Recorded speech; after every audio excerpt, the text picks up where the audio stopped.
Muito bom dia, paz do Senhor Jesus Cristo.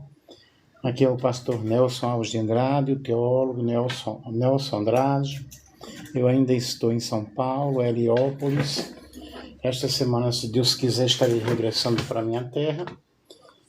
E vamos aqui falar algo muito especial, algo muito importante. A Bíblia Sagrada que eu estou usando é com anotações de fé do Bispo de Macedo, uma Bíblia muito boa, e eu vou falar sobre um assunto bem top. Eu já fiz 2 lives falando sobre a besta do Apocalipse, os tipos de besta, e agora eu vou falar sobre as 2 testemunhas do Apocalipse, o testemunho profético da Igreja Fiel. Nelson Alves de Andrade, doutor em teologia. Que Deus abençoe a todos vocês, que vocês possam aí compartilhar com outras pessoas. Aqui é a capa do meu trabalho, da minha pesquisa. Bem legal.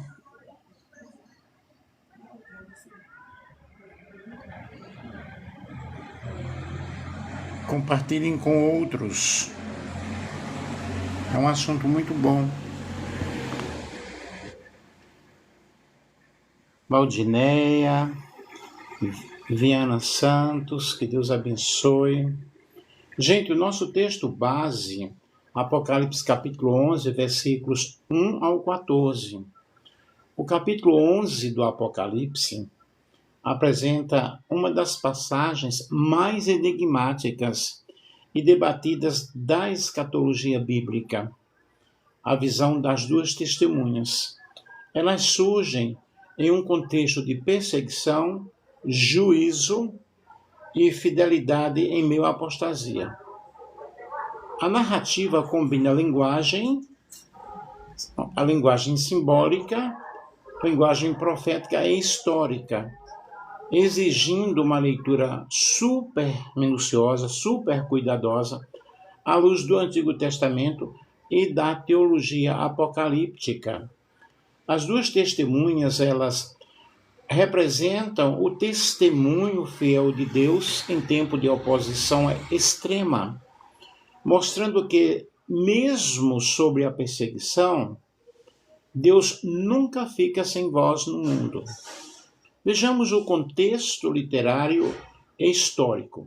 O livro de Apocalipse foi escrito pelo apóstolo João, provavelmente entre os anos 90 a 95 DC, depois de Cristo, durante o reinado de Domiciano, que é um período marcado por perseguição aos cristãos. O Apocalipse capítulo 11, na realidade, está inserido entre a 6ª e a 7ª trombeta, que é Apocalipse 9 a 11, em um contexto de julgamento progressivo, mas também de chamado ao arrependimento. O texto usa fortemente símbolos do Antigo Testamento, especialmente de Zacarias, Êxodo, Reis e Daniel. Vejamos a exegese do texto, Apocalipse capítulo 11, versículo 1 ao 14. O número 2, pela boca de 2 ou 3 testemunhas, será confirmada toda a palavra. Deuteronômio capítulo 19, versículo 15. O número 2 simboliza testemunho legítimo, confirmação jurídica e profética. Aí vemos vestido de pano de saco. O pano de saco representa lamento, humilhação, arrependimento, chamado profético ao retorno a Deus. Indica que a mensagem das testemunhas é de advertência e juízo, não de conforto superficial. Temos aí um período de 1.260 dias, que equivale a 42 meses, 3 anos e meio. Número simbólico que, na realidade, tem a sua representação e representa um tempo limitado de perseguição. A atuação de Deus dentro da história. Nós podemos conferir isso com Daniel capítulo 7, versículo 25, e capítulo 12, o versículo 7. Nós temos aí, então, as duas oliveiras e os dois candeeiros, que faz uma referência direta a Zacarias capítulo 4, onde as oliveiras representam os ungidos de Deus, que é Zorobabel e Josué. Simbolizam o suprimento espiritual contínuo, luz em meio às trevas e a presença do Espírito Santo. Temos também essas duas testemunhas falando sobre poderes extraordinários. As testemunhas soltam fogo contra inimigos, fecham o céu, e nós vemos Elias, no caso, em 1 Reis, primeiro livro de Reis, capítulo 17, versículo 1, e transformam água em sangue. Moisés, em Êxodo, capítulo 7, e o versículo 20. Ferem a terra com pragas. Esses sinais apontam claramente para Moisés e Elias, figuras centrais da lei e dos profetas. Dos versículos 7 ao 10, nós vemos a morte das testemunhas, a besta que sobe do abismo. Para vocês que estão entrando agora, nós estamos aqui dando um estudo sobre as duas testemunhas do Apocalipse, o testemunho profético da Igreja Fiel, e nós vemos aí Apocalipse capítulo 11, tá? Nosso texto base, Apocalipse capítulo 11, 1 ao 14. Compartilhem com outras pessoas. Então, a morte das testemunhas, dos versículos 7 ao 10, nós vemos a besta que sobe do abismo, representa o poder anticristão e o sistema político religioso hostil a Deus. A alegria do mundo diante da morte das testemunhas revela ódio à verdade e rejeição à mensagem profética. Um bom dia para todos vocês que estão aí entrando, ok? Do versículo 11 ao 12, nós vemos a ressurreição e exaltação. Após 3 dias e meio, Deus ressuscita as testemunhas. Elas são elevadas ao céu. Isso demonstra a vitória final de Deus e a vindicação pública dos seus servos, bem como um paralelo com a ressurreição de Cristo. Vejamos aqui, então, as principais interpretações teológicas. Temos uma interpretação literal: as duas testemunhas seriam Moisés e Elias, ou Elias e Enoque. Ambos não experimentaram a morte. Vocês observem aqui, missionária Maria, tudo bem? A paz do Senhor Jesus. A senhora é de onde? Aí nós temos aqui essas interpretações, que são interpretações literárias. As duas testemunhas seriam Moisés e Elias, ou Elias e Enoque. Vejam que são interpretações. Nós não podemos dar uma resposta definitiva. A Bahia, que Deus abençoe, missionária. E nós temos a interpretação simbólica, que as testemunhas representam a Igreja Fiel, ou testemunho da palavra de Deus, lei e profetas, que é o Antigo e Novo Testamento. Então vejam que nós temos essas interpretações simbólicas aí, não podemos dar uma resposta taxativa. Muito comum entre intérpretes reformados e historicistas. Vejamos agora a interpretação histórico-profética. Vê as testemunhas como movimentos fiéis ao longo da história e mártires e reformadores que enfrentaram sistemas opressores. Quais são as aplicações para a igreja hoje? Como está chegando a live aí, irmã missionária? E a senhora está gostando do assunto? Quais são as aplicações para a igreja hoje? Deus sempre levanta testemunhas, mesmo em tempos de apostasia. O testemunho fiel pode custar perseguição e morte. E a vitória final pertence a Deus, não aos sistemas do mundo. A igreja é chamada a ser profética, não conivente. O próprio texto bíblico não nos fornece uma identificação explícita e definitiva das duas testemunhas. Por isso, não há uma resposta única e clara, apenas interpretações responsáveis, mais ou menos consistentes à luz das Escrituras. Portanto, nós não podemos dar uma resposta definitiva. Isso não é falha do texto, mas uma característica do gênero apocalíptico. Permita-me organizar isso aqui com clareza teológica. O que a Bíblia afirma com absoluta certeza? Há pontos objetivos sobre os quais não existe debate sério. Elas são testemunhas levantadas por Deus. Apocalipse capítulo 11, o versículo 3. Exercem um ministério profético em tempo de perseguição. Seu testemunho é rejeitado pelo mundo. São mortas pela besta e são ressuscitadas e exaltadas por Deus. Seu ministério resulta em juízo e temor. Apocalipse capítulo 11 e o versículo 13. Esses fatos são claros, literais no enredo e teologicamente centrais. O que a Bíblia deliberadamente não esclarece? A Escritura não diz explicitamente seus nomes, se são indivíduos históricos ou específicos, se são literais ou simbólicos, se atuam em Jerusalém literal ou simbólica.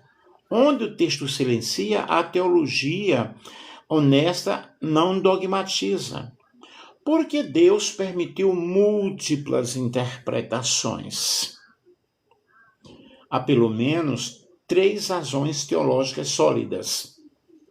O foco não é a identidade, mas o testemunho. O centro do texto não é quem são, mas o que fazem. Me compreendem? Dar-lhe-ei poder e profetizarão. Apocalipse capítulo 11 e o versículo 3. O Apocalipse fala à igreja de todas as épocas. Se os leitores do século I precisavam compreender a mensagem, então, ela não poderia depender de personagens futuros identificáveis. O simbolismo amplia o alcance histórico e pastoral do texto.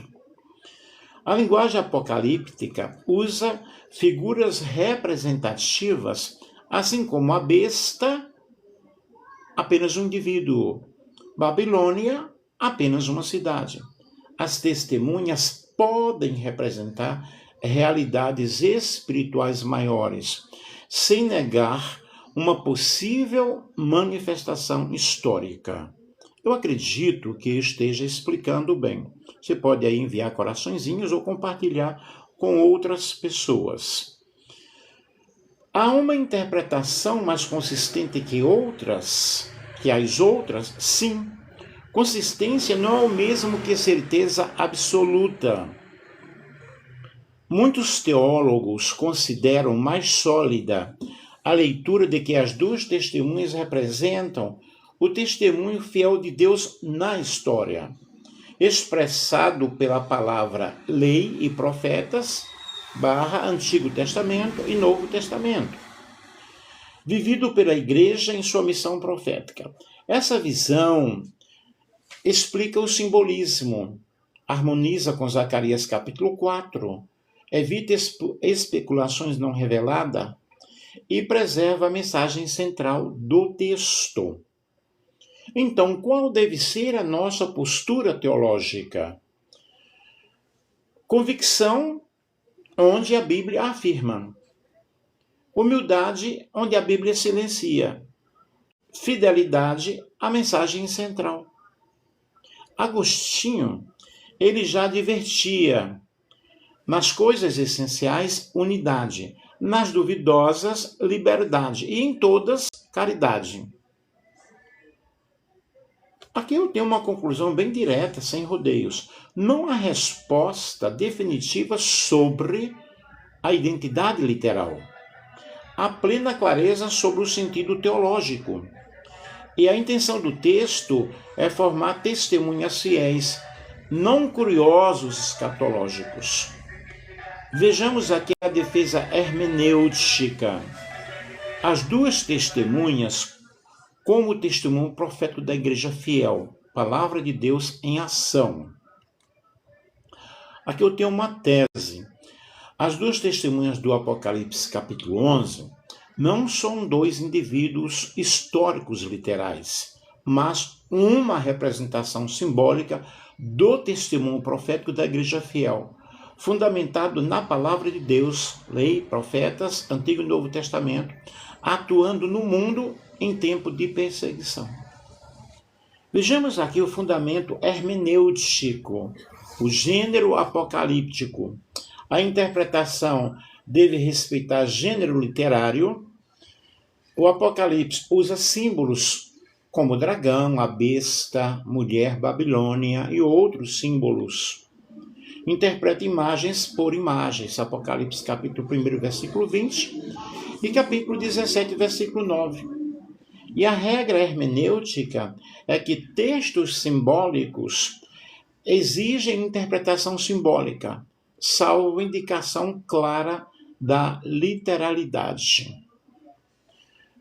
Para algumas pessoas aí, na realidade, o que é a hermenêutica? Eu vou dar aqui uma rápida explicação, ok? Sobre a hermenêutica, para que vocês possam compreender muito bem o que nos diz a palavra do Senhor, o que nos diz a palavra de Deus. A hermenêutica, deixa eu buscar aqui uma resposta bem legal.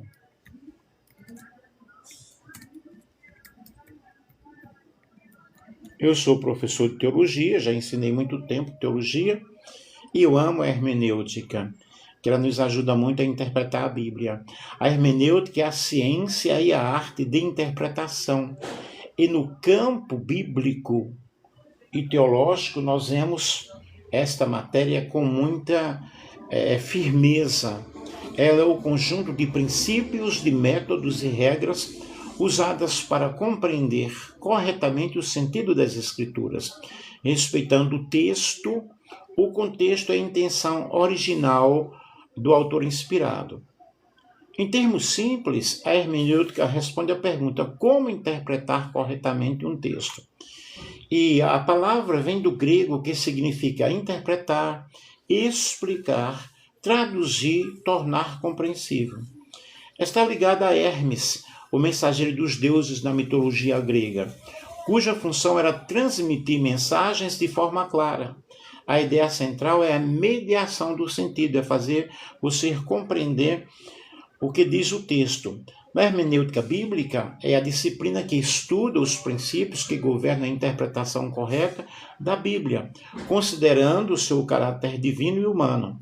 E ela reconhece que a Bíblia foi escrita em línguas antigas, em contextos históricos específicos, por autores humanos inspirados pelo Espírito Santo e com diversos gêneros literários. Nós temos aqui a diferença, eu abri um parênteses para explicar isso aqui, ok? A diferença entre hermenêutica e exegese. É uma distinção muito fundamental. A hermenêutica o que é? As regras de princípio e princípios de interpretações. A exegese é a aplicação prática dessas regras ao texto. E a exegese é a imposição de ideias pessoais ao texto. Mas uma boa hermenêutica, ela produz uma boa exegese. E os principais princípios da hermenêutica é um princípio histórico, e o texto deve ser entendido no tempo, na cultura e na situação original. E o Apocalipse não pode ser ignorado a perseguição do século I. Aí nós vemos o princípio literário. Cada gênero exige um método, ok? A narrativa, nós temos poesia, profecia, apocalíptica aí, né? O Apocalipse usa símbolos, não descrições jornalísticas. Nós temos também o princípio gramatical, que nós vamos analisar as palavras, os tempos verbais, os conectivos, a estrutura da frase. Eu sou professor de português e para interpretar a Bíblia, o português já ajuda bastante. Juntando aí com a hermenêutica, uau, é algo muito bom. O princípio contextual nunca deve ser isolado, deve interpretar a Bíblia no seu contexto. É interpretado pelo contexto imediato e o contexto geral. Nós temos o princípio canônico, e a Bíblia interpreta a Bíblia. Nenhum texto contradiz o outro. E o princípio cristocêntrico, Cristo é o centro da revelação. As Escrituras testemunham de Jesus. Aí nós vemos aí a hermenêutica e o Apocalipse. Sem a hermenêutica correta, o livro vira especulação, produz medo, não esperança, gera leituras sensacionalistas. Com uma boa hermenêutica, os símbolos do Apocalipse são compreendidos. E a mensagem pastoral emerge aí, né? A igreja é edificada. E a hermenêutica ela é essencial porque ela evita heresias, protege contra interpretações pessoais, dá solidez ao ensino, e Martinho Lutero já afirmava que a Escritura é sua própria intérprete. Logo, nós chegamos a uma conclusão que a hermenêutica não é relativizar a Bíblia, mas submeter-se ao seu sentido verdadeiro. O que esse texto significa, o que ele está dizendo, né? Então, queridos, o que nós podemos compreender aí do Apocalipse, na realidade, essa regra hermenêutica, voltando ao Apocalipse, exige uma interpretação clara, uma interpretação simbólica. E o Apocalipse, na realidade, ele não apresenta nenhuma indicação textual de que os personagens devam ser lidos literalmente. Aí nós temos aí o princípio da interpretação canônica, que eu já citei aí, explicando sobre a hermenêutica, que a Bíblia interpreta a Bíblia. Zacarias capítulo 4, como chave interpretativa, nós temos que estas são duas oliveiras e os dois castiçais que estão diante da terra, do Senhor da terra. Apocalipse capítulo 11, o versículo 14. Cadê a missionária da Bahia? Continua aí. Em Zacarias 4, as oliveiras não são símbolos isolados. Representam ofícios ungidos, sacerdotal e civil. E o foco está na obra de Deus pelo Espírito e não nos agentes humanos. Não por força nem por poder, mas pelo meu Espírito, diz o Senhor.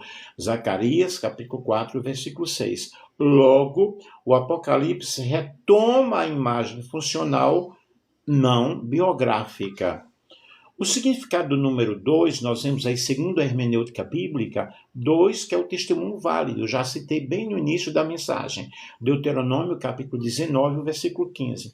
E não aponta necessariamente para duas pessoas físicas. A igreja testemunha como corpo coletivo, mas seu testemunho é juridicamente duplo. A palavra proclamada, vida vivida. Os poderes de Moisés e Elias, nós vemos aí uma tipologia, não reencarnação. Observem bem aí a nossa explicação. A minha pesquisa aqui é um artigo científico, eu pesquisei, eu busquei fontes seguras para estar dando esta explicação, ok? Os poderes de Moisés e Elias é uma tipologia, não reencarnação. As ações das testemunhas ecoam Moisés no Êxodo e Elias em Reis, né? Hermeneuticamente, o texto não afirma identidade, mas semelhança funcional. E tipologia versus aí literalidade. Exemplo, João Batista veio no espírito e poder de Elias. Lucas, capítulo 1, versículo 17. Aqui também não está falando sobre reencarnação. Não era Elias literal. Logo, o poder mosaico eliano é modo profético, não identificação pessoal. A morte, exposição e ressurreição, padrão eclesiológico. A sequência, observem aí: testemunho, perseguição, morte e ressurreição. E exaltação reflete o caminho de Cristo, também reflete a história da igreja. Apocalipse capítulo 6, versículo 9 ao versículo 11. A igreja morre simbolicamente no mundo, mas é vindicada por Deus. A grande cidade, nós vemos aí uma linguagem simbólica. A grande cidade que espiritualmente se chama Sodoma e Gomorra, Sodoma e Egito. Apocalipse capítulo 11, o versículo 8. Se Sodoma literal, Egito literal. A leitura consistente exige que as testemunhas também sejam simbólicas. Vejamos aí a coerência teológica global. Estão gostando aí do ensino, gente? Só tem pouquíssimos corações? Esta interpretação respeita o gênero apocalíptico. Evita especulações extra-bíblicas, harmoniza o Antigo Testamento com o Novo Testamento e é compreensível aos leitores do século I, mas mantém a mensagem pastoral central. Objeções comuns e respostas, mas elas são chamadas de profetas. A igreja exerce função profética, Apocalipse 19, 10. Mas elas ressuscitam literalmente. Ressurreição no Apocalipse frequentemente é vindicação, não cronologia física. Isso nós conferimos com Apocalipse capítulo 20, o versículo 4. Qual a conclusão hermenêutica que eu chego a isso, né? O que chegamos aí em nosso estudo, em nossa pesquisa? As duas testemunhas representam o testemunho profético fiel da igreja, sustentado pela palavra de Deus, que confronta o mundo, sofre perseguição, mas é finalmente vindicado e exaltado por Deus. O texto não visa satisfazer curiosidade escatológica, mas formar uma igreja que testemunha sem medo da morte. Eles o venceram pelo sangue do Cordeiro e pela palavra do seu testemunho. Apocalipse capítulo 12 e o versículo 11. As duas testemunhas do Apocalipse revelam que o reino de Deus, mesmo em meio à oposição, o mundo pode silenciar temporariamente a voz da verdade, mas jamais poderá destruí-la. A ressurreição das testemunhas afirma que a fidelidade a Deus nunca é em vão. Apocalipse 2, versículo 10 diz: "Ser fiel até a morte e dar-te-ei a coroa da vida." Amém? Eu espero ter passado para vocês uma explicação clara, simples e objetiva. As referências bíblicas aqui: Apocalipse capítulo 11, versículo 1 ao 14, Zacarias capítulo 4, versículos 1 ao 14, Êxodo capítulo 7 ao 11, primeiro livro de Reis, capítulo 17 ao 18, Daniel capítulo 7 e capítulo 12, e Mateus capítulo 17, 1 ao 5. Aí nós vemos aí uma defesa comparativa, rigorosa, contrastando a posição simbólico e eclesiológica que defendo contra a posição literal individual, com base na hermenêutica exegética e teológica, mantendo assim um nível acadêmico, um nível de pesquisa. Nessa defesa comparativa, nós temos aí as duas testemunhas, simbolismo eclesiológico versus literalismo individual. Vejamos aqui a definição das posições. A posição literal individual defende que as duas testemunhas são dois indivíduos históricos, Moisés e Elias, Elias e Enoque, ou dos profetas futuros, que atuarão fisicamente em Jerusalém literal por 1260 dias durante um período escatológico futuro. Vejamos a posição simbólico-eclesiológica defendida aqui nesta minha pesquisa. Entende que as duas testemunhas representam o testemunho profético da igreja fiel, fundamentado na palavra de Deus, manifesto ao longo da história, especialmente em períodos de perseguição. Vejamos aí a comparação hermenêutica fundamental. O gênero literário, nós vemos aí, no gênero apocalíptico, literal, individual, é parcialmente considerado, ok? No simbólico eclesiológico, é integralmente respeitado. Nós vemos aí o uso de símbolos, que é seletivo, literal individual, é bem seletivo, e no simbólico eclesiológico é consistente. Aí, no critério de regra interpretativa literal, por default, e nós vemos aí, no critério regra interpretativa, literal individual é literal por default. E o simbólico eclesiológico, simbólico por coerência. Prestem bem atenção, porque realmente o assunto é um assunto difícil. Problema do literalismo seletivo. Lê literalmente as testemunhas, mas simbolicamente a besta, o dragão e Babilônia. Vejamos aí uma análise textual direta, Apocalipse capítulo 11. Darei poder às duas testemunhas, capítulo 11 de Apocalipse, o versículo 3. Sejam bem-vindos todos vocês que estão entrando aí. Literalismo, duas pessoas específicas. Simbolismo, função testemunhal coletiva. O texto enfatiza missão, não identidade. Estas são as duas oliveiras e os dois candeeiros. Apocalipse, capítulo 11, e o versículo 4. Referência direta a Zacarias, capítulo 4. Nenhum nome pessoal é dado. E em Zacarias, oliveiras, ofício, ungidos, não indivíduos isolados. Espiritualmente se chama Sodoma e Egito. Eu já citei isso na nossa live. Apocalipse capítulo 11, versículo 8. Se a cidade é espiritual ou simbólica, se a incoerência hermenêutica exigir literalidade absoluta das testemunhas. Aí nós temos aí uma tipologia de Moisés e Elias.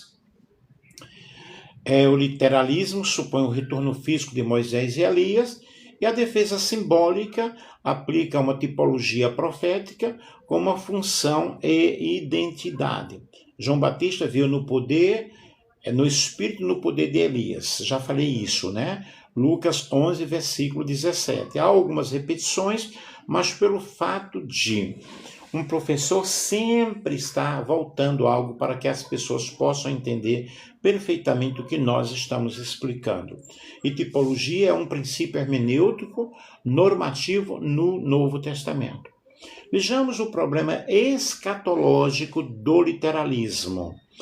Leitores do século I, como entenderiam dos profetas futuros?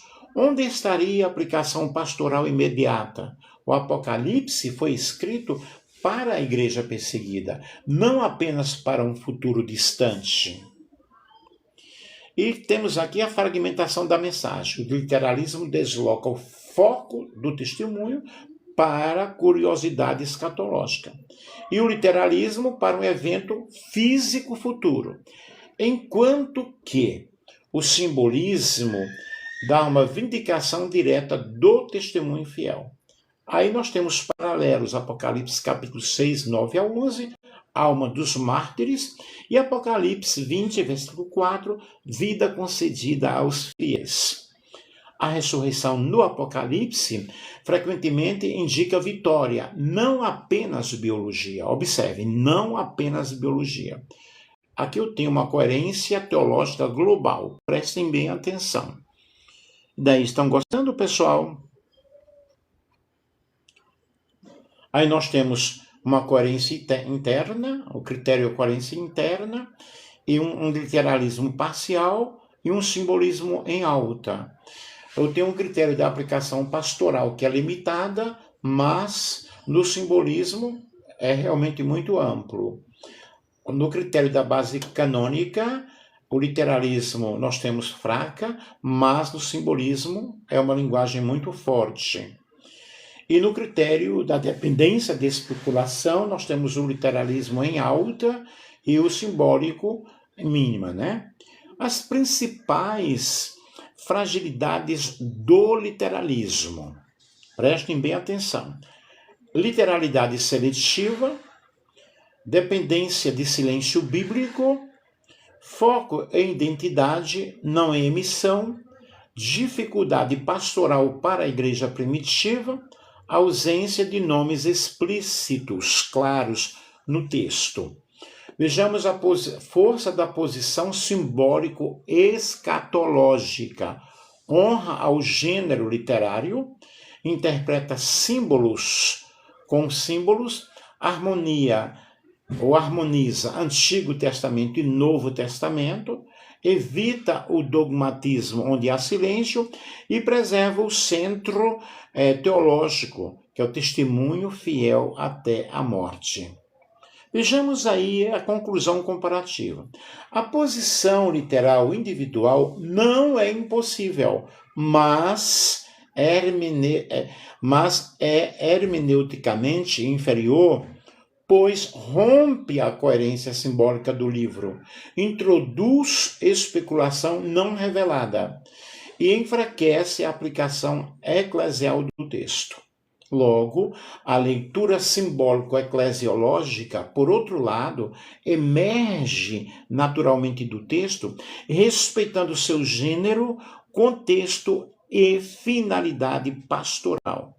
O testemunho de Jesus é o espírito de profecia. Apocalipse, capítulo 19, e o versículo 10. Com isso, eu espero ter passado para vocês uma explicação bem coerente, ainda que é um pouco difícil para compreender, porém você pode assistir esta live tantas vezes quantas você quiser.